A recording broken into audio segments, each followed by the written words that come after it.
Salve, salve, minha rapaziada! Sejam muito bem-vindos para mais um Super Pré-Prova de CEA por aqui. E olha só que louco, já são 133 edições desse Pré-Prova e talvez você esteja aqui pela primeira vez. Seja muito bem-vindo, muito bem-vinda. O Pré-Prova é um arquivo que eu separo todas as semanas, que são as questões que foram cobradas lá na prova do CEA na semana anterior. O que acontece na prática é o seguinte, olha só. As provas do CEA, elas acontecem várias vezes por semana. Então, a galera vai lá, faz a prova, tem essa ou aquela dificuldade, eventualmente eu paro, recrio as questões semanalmente, incluo essas questões lá na nossa plataforma, dentro do nosso curso, e algumas delas eu separo aqui para corrigir também no nosso canal do YouTube de forma gratuita. Isso, essa inclusão semanal de questões, é o que acaba entregando aí para o nosso curso, selo do curso mais atualizado do Brasil, porque é um curso vivo, literalmente vivo. Beleza, galera? Então, antes de começar, lógico, deixa eu pedir para você um joinha, um legal, um like aqui nesse vídeo. Te dizer também que na descrição aqui desse vídeo você tem o link para fazer parte lá do meu canal do Telegram, onde eu sempre disponibilizo o PDF desse pré-prova aqui, porque assim você recebe antes desse vídeo o PDF para tentar resolver o pré-prova, tá bom? Quero dizer também que tem o WhatsApp do estagiário que me ajuda aqui, então se você tiver qualquer dúvida sobre os meus cursos, pergunta pro estagiário. Tem também aulas em podcast lá no YouTube, é bom, no YouTube aqui a gente tá, no Spotify, Deezer e todas as outras plataformas de áudio, basta pesquisar pelo meu nome. E tem também o meu Instagram, @professor Lucas Silva, onde eu sempre posto muita coisa legal lá sobre mercado financeiro. Então, se você está por aqui e não me segue por lá, me siga lá também, eu vou ficar bem contente, bem feliz. Beleza, rapaziada? Bora começar lembrando todas as questões da semana passada e nós iniciamos com essa questão aqui cobrada, como eu falei ali antes, na semana passada. Olha só. O estagiário recebeu os dados abaixo sobre a carteira de um investidor, tá? Então ele tem 220 mil em LFT, 130 mil em LTN e 100 mil em NTNF, né? Durante uma reunião da equipe de análise, especialistas da instituição indicaram que a inflação deve aumentar muito nos próximos meses. Com base nesse cenário, o estagiário foi encarregado de sugerir a estratégia mais adequada para o investidor. Qual das alternativas abaixo representa a melhor recomendação, considerando o cenário de inflação em alta?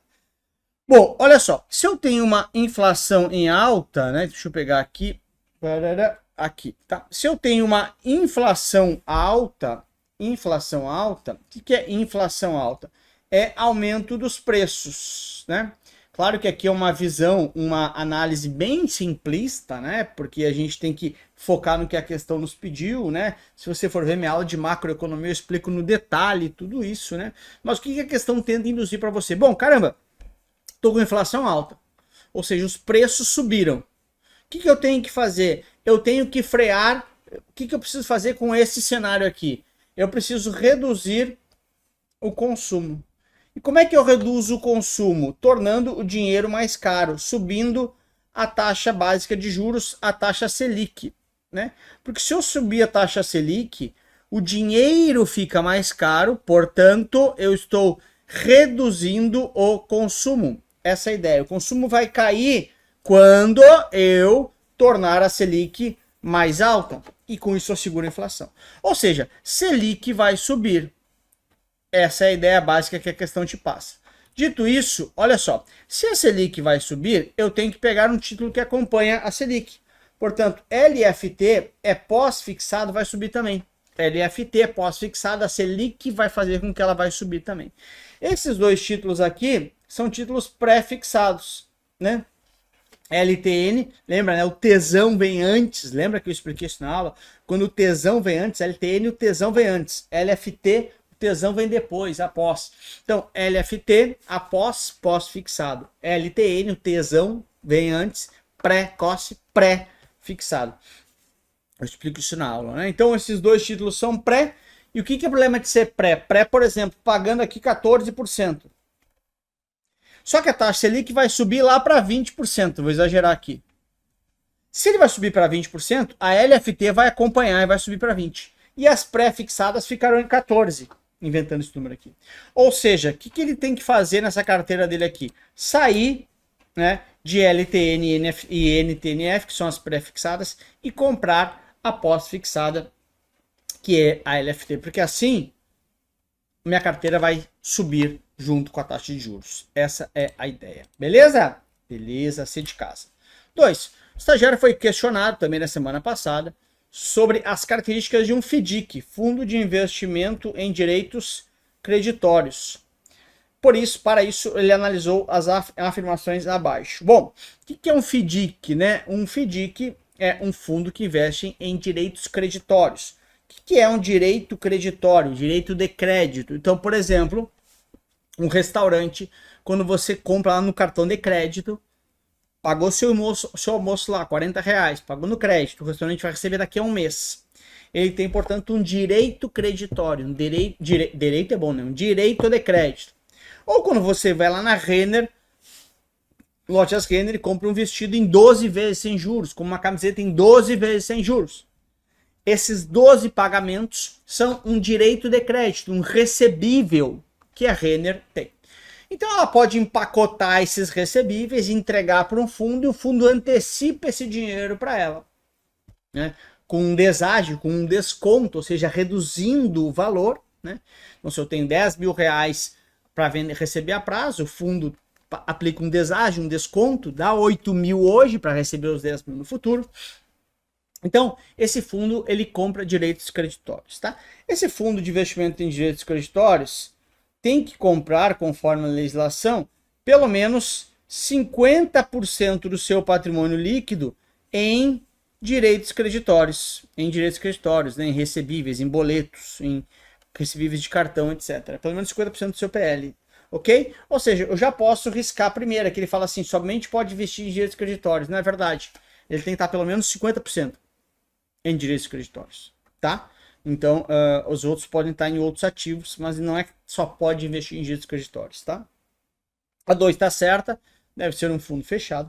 E a 3 fala o seguinte, pode ter cotas, subordinada, sênior e ordinária. Não, a ordinária não é o caso desse tipo de cota, mas sim existe subordinada e sênior, tá? Claro que a 3 está errada por isso. Portanto, somente 2 está correta, letra C de casa de novo, tá? Deixa eu te explicar o que são isso de cotas. A ordinária não existe, né? As cotas ordinárias, isso é uma ação, né? Não uma cota.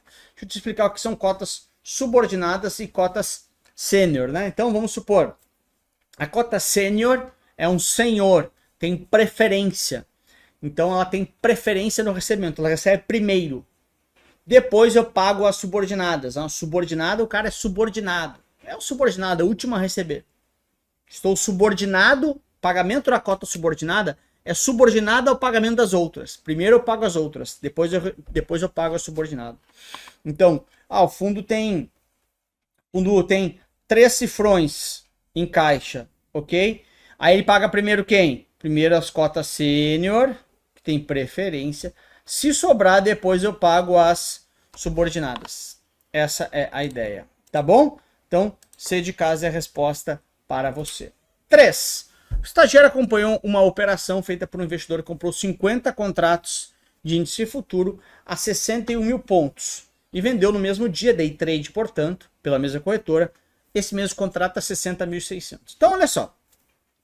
Falou em índice futuro, que essa questão pode cair de várias formas, mas a mais clássica é essa aqui, tá? Então, ele comprou o índice futuro, ele comprou 50 coisas. E essa coisa, ele comprou 61.600. Então, a compra dele, esse ponto é como se fosse preço, tá? 61.100, ok? E vendeu essa mesma coisa, como se fosse num preço, a 60.600. Ou seja, nesse caso aqui, ele teve prejuízo. Se tem prejuízo, né, no day trade, porque o day trade já sabe na hora, não tem imposto de renda retido na fonte, ou seja, minha resposta é 0. Por quê? Porque o day trade day trade é 20% de imposto de renda. Sendo que desses 20%, 1% é na fonte. Ou seja, 1% já fica de dedo duro. Só que isso aqui só incide sobre o lucro. Por que só incide sobre o lucro? Porque eu já sei qual é o meu lucro. Então ele já viu o lucro, já incide sobre o lucro esse 1% e depois os mais 19%, fechando os 20%. Então qual o total aqui do imposto de renda? 20. Desses 20, 1% é na fonte, mais 19 através de DARF até o último dia útil do mês subsequente, totalizando os 20%. Tá? Mas ele é somente sobre o meu lucro. Então aqui ele teve prejuízo. Se fosse ao contrário, né, comprei por isso e vendi por isso, eu tinha que pegar essa diferença e multiplicar por 50, né? Como se eu comprei algo por 60.600 e vendi por 61 mil. Tive lucro. Multiplica por 50, esse é meu lucro. Né? Então 1% ficaria na fonte desse meu lucro. Beleza? 4. O estagiário foi procurado por um investidor que deseja comprar um imóvel no valor de 550 mil reais. Ele possui atualmente uma aplicação financeira em renda fixa no valor de 345 mil. Deixa eu ir sublinhando aqui os pontos importantes da nossa questão. Bora lá? Bora! Então ele tem 345 mil, quer comprar um imóvel de 550, rende 0,75 e o aporte é 3.900. Beleza? Legal! Então, na prática, o que eu tenho que fazer é o seguinte, olha só. Ele quer comprar algo lá na frente de 550. Portanto, esse aqui dentro da minha HP vai ser o meu future value, valor futuro. Eu tenho hoje 345 mil, ou seja, esse é meu PV. O meu I é 0,75, ok, e minha PMT é 3.900. Com isso eu quero descobrir o N. Deixa eu pegar minha HP aqui, olha só. Está aqui a minha HP, ok. Vamos calcular aqui qual que é o prazo. Olha só. De novo, o que você pode errar aqui? São os sinais. Então você tem que decidir o que você quer colocar como negativo ou como positivo. Tá bom? Então vamos por partes. Quanto é que eu tenho hoje? 345 mil CHS PV. Por que eu botei no CHS? Porque eu encaro, a minha lógica, e a sua pode ser o contrário, não tem problema nenhum, eu encaro que isso eu aportei. 345 mil eu investi. Tá bom? Esse 345 mil, perdão, 0,75 e essa é a minha taxa de juros. Eu vou aportar eu vou investir nesse saco de dinheiro 13.900 CHS PMT, que é a prestação. Por que CHS? Porque, de novo, eu, Lucas, uso essa lógica. Eu estou colocando dinheiro, está saindo dinheiro do meu caixa para entrar na minha aplicação. Você poderia fazer os dois positivos, então não tem problema. Legal. E aí eu quero que isso gere 550 mil. 515, estou errando os números. 515 mil FV. Aqui eu vou deixar no positivo, porque daí ele vai me pagar esse valor para eu comprar um apartamento. E peço o N. Tá ali, 25. Então, em 25 meses, eu terei esse valor. Basta você botar esses valores na HP. De novo, você pode colocar os 13.900 e o 345 mil positivo, mas ele tem que colocar o 515 negativo. Tem que ver como que é a lógica que funciona para você. Eu gosto dessa lógica. Se eu aportei, se eu coloquei o dinheiro, é negativo. A hora que ele me paga, é positivo. Tá bom? E aí, chegou a hora de apagar as velhinhas. Queria pedir para você uma ajuda, deixando um like aí, ajuda para o nosso amigo estagiário, tá bom? Deixe o seu like, não custa nada, tá bom? Basta você colocar o seu like aí e a gente fica bem feliz aqui desse lado, tá? E o estagiário vai ganhar o seu Play 5 se ele bater algumas metas de like aí. Beleza? Bora para a questão número 5. O estagiário da corretora está estudando os diferentes órgãos reguladores do sistema financeiro nacional e precisa entender melhor quem supervisiona os planos de previdência complementar. Diante disso, o gestor pergunta: qual é o órgão responsável por autorizar, controlar os planos de previdência complementar aberta, inclusive garantindo o acesso a informações dos interessados? Bom, plano de previdência complementar aberta, tá? Na prática, o que você pode confundir aqui? O plano de previdência aberta e o fundo de pensão, né? O plano fechado. Ok?